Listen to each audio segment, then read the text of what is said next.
నమస్తే సార్. నమస్కారం అండి.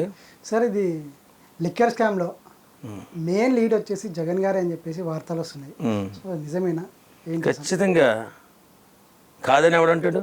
ఓకే, అసలు అక్కడ జరిగిన పరిణామం ఏంటి? అసలు లిక్కర్ స్కామ్ జరిగిందని దానికి ఎవరిని అడగవసరంలా. నిజమైన స్కామ్ ఏదైనా ఉందంటే లిక్కర్ స్కామ్ ఒకటి ఆంధ్రప్రదేశ్లో జగన్ ప్రభుత్వంలో. ఓకే, ఎలా చెప్పనా, అసలు ఎలాగా ఆన్లైన్ పేమెంట్ తీసుకునేవారు కాదు, ఓన్లీ క్యాష్. అది ఎంత కమ్ముతున్నాడో ఆ బాటిల్ మీద కూడా ఉండేది కాదు. ఓకే, బాటిల్ మీద కూడా ఇంత రేట్ అని ఉండేది కాదు. వాడు చెప్పిన లెక్క ఇచ్చేటమే, మనం ఇచ్చేసి తీసుకుపోవడమే, డబ్బులే. మళ్ళీ అసలు ఒక్క ఆన్లైన్ పేమెంట్ తీసుకోలేదు. అది బ్రహ్మాండమైన 3,000 కోట్ల రూపాయల స్కామ్. అది చిన్న స్కామ్ ఏం కాదు, పెద్ద స్కామ్ అది. ఆ స్కామ్లో మరి ముఖ్యమంత్రి దొరకకపోతే, మాజీ ముఖ్యమంత్రి దొరకకపోతే ఇంకెవడు దొరుకుతాడు? బ్రహ్మాండమైన స్కామ్ చేసినటువంటి మహానుభావుడు మన జగన్మోహన్ రెడ్డి గారు. ఒకవేళ ఫోన్ పే, గూగుల్ పే పెడితే స్కాన్ చేస్తే గవర్నమెంట్ లెక్కల్లో ఉండిపోతుంది కదా. కాబట్టి డబ్బులు అయితే దోసేసుకోవచ్చు, దాసేసుకోవచ్చు. అలా స్కామ్ చేశాడు. ఖచ్చితంగా ఇక ఈ ప్రభుత్వం ఊరుకోదు. జగన్మోహన్ రెడ్డి జైలుకి పోతాడని కూడా వార్తలు వస్తున్నాయి. అవును, ఖచ్చితంగా వెళ్తాడండి. ఆయన చిన్న పని ఏంటి, సర్వనాశనం చేసేశారు ఆంధ్రప్రదేశ్ని. ఆయన ప్రభుత్వంలో అన్ని రంగాల్లో కుదేలైపోయింది. ఒక్కటి మాత్రం మంచి చేశాడు జగన్మోహన్ రెడ్డి అని మనం అంటే సంక్షేమ పథకాలు. ఓకే, ఆ సంక్షేమ పథకాలలో పేదలకు అందింది మంచి, దోచుకున్నది చెడు. సంక్షేమ పథకాల్లో కూడా విపరీతంగా దోసేసుకున్నారు. కడుపు నిండినోడికి ఇచ్చాడు, కడుపున లేనివాడికి ఇచ్చాడు, ఆకలితో ఉన్నవాడికి ఇచ్చాడు, అరగనోడికి ఇచ్చాడు.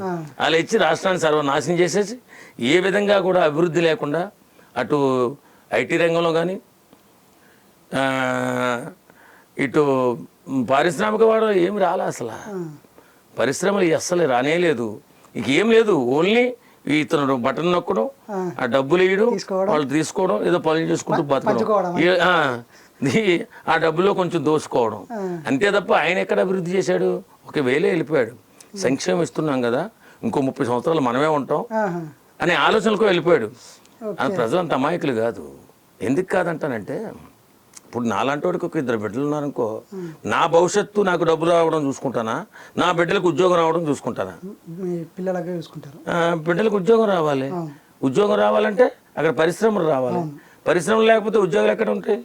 అక్కడ హైదరాబాదో లేకపోతే బెంగళూరు, బొంబాయి, ఢిల్లీ పోయి దూరంగా బతకాలి.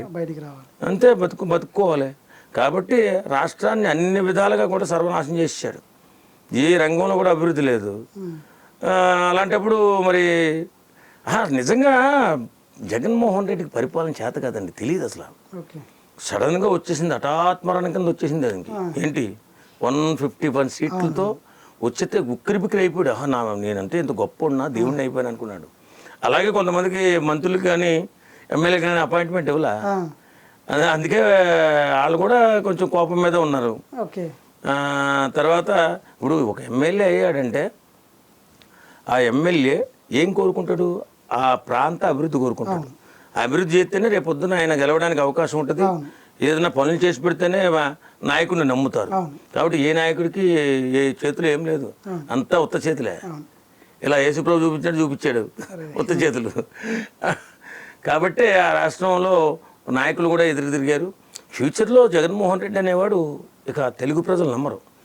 ఎందుకంటే ఆయనకి ఇచ్చిన పరిపాలనని సక్రంగా పరిపాలన చేసుకోలేకపోయాడు.